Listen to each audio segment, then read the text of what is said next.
सीआयडीनं कोर्टात दाखल केलेल्या दोषारोप पत्रातून महाराष्ट्र हादरवणारे अनेक धक्कादायक खुलासे समोर आले आहेत। संतोष देशमुख हत्या प्रकरणातील तपासामध्ये मुख्य आरोपी असलेल्या 115 कोटींच्या मालमत्तेचा मालक वाल्मिक कराड यांनी गुन्हा घडल्यानंतर सर्व महत्त्वाचे डिजिटल पुरावे आपल्या मोबाईलमधून नष्ट केलेले। मात्र सीआयडीच्या विशेष तपास पथकाने अर्थात एसआयटीने कराडच्या 3 महागड्या आयफोन मधून सगळा डेटा परत रिकव्हर केला आहे। परिणामी त्या आयफोन मध्ये काय होते, सीआयडीला काय मिळालं, कराडने 115 कोटींची संपत्ती कशाच्या जोरावर मिळवली, वाल्मिक कराडची नेमकी संपत्ती किती आणि त्याच्या कोणत्या आलिशान गाड्या जप्त होणार आहेत ते जाणून घेऊयात आजच्या या व्हिडिओमधून। नमस्कार, मी श्रेया, तुम्ही पाहताय महाराष्ट्र कट्टा।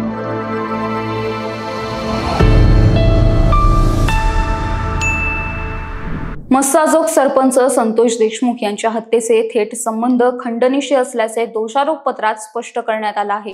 खंडणी, ॲट्रोसिटी, हत्या आणि संघटित गुन्हेगारी ही सर्व प्रकरणे परस्परांशी जोडलेली असल्यामुळे पोलिसांनी सखोल तपास करून केवळ 80 दिवसातच तब्बल 1,500 पानांचे संयुक्त दोषारोप पत्र न्यायालयात सादर केले।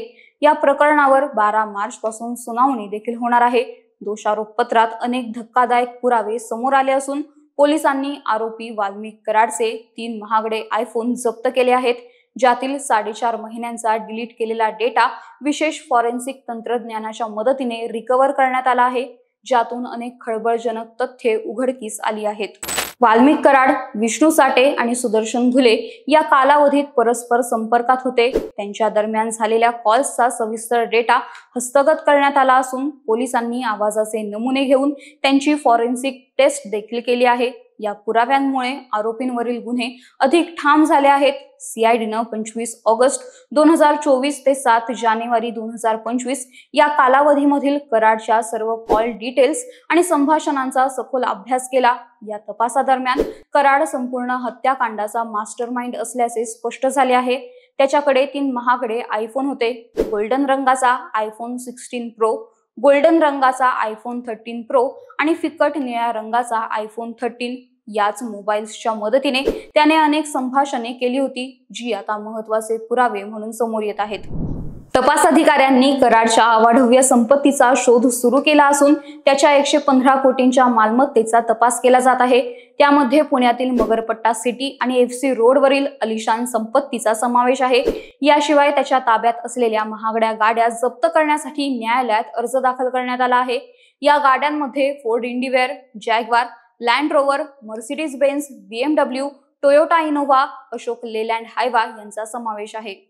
तपासादरम्यान सर्वात महत्त्वाचे पुरावे कराड आणि सुदर्शन घुले यांच्यातील संभाषणातून समोर आले आहेत। एका व्हिडिओमध्ये घुले आवादा कंपनीच्या अधिकाऱ्यांना धमकी देताना दिसतो की अण्णांनी सांगितलेले 2 कोटी रुपये दिले नाहीत तर तुमचं काम बंद होईल।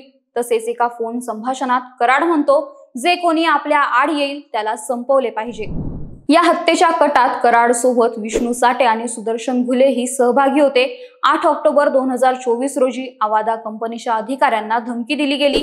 6 डिसेंबर 2024 रोजी खंडणीसाठी आरोपी पुन्हा कंपनीच्या कार्यालयात गेले आणि मोठा वाद झाला। 7 डिसेंबर रोजी कराडने घुलेला आदेश दिला की आड येणाऱ्यांना संपवा आणि त्याप्रमाणे 9 डिसेंबर रोजी संतोष देशमुख यांचे अपहरण करण्यात आले आणि त्यानंतर त्यांची क्रूर पद्धतीने हत्या केली गेली।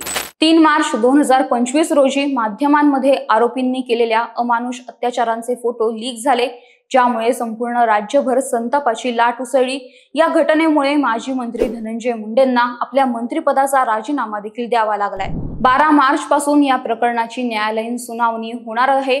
त्यामुळे या पुराव्यांच्या आधारे वाल्मिक कराडला कोणती शिक्षा मिळणार हे पाहणे आता महत्त्वाचे ठरणार आहे। तर यावर तुमचं मत काय ते कमेंट करून नक्की सांगा आणि या चॅनलला नक्की सबस्क्राईब करा।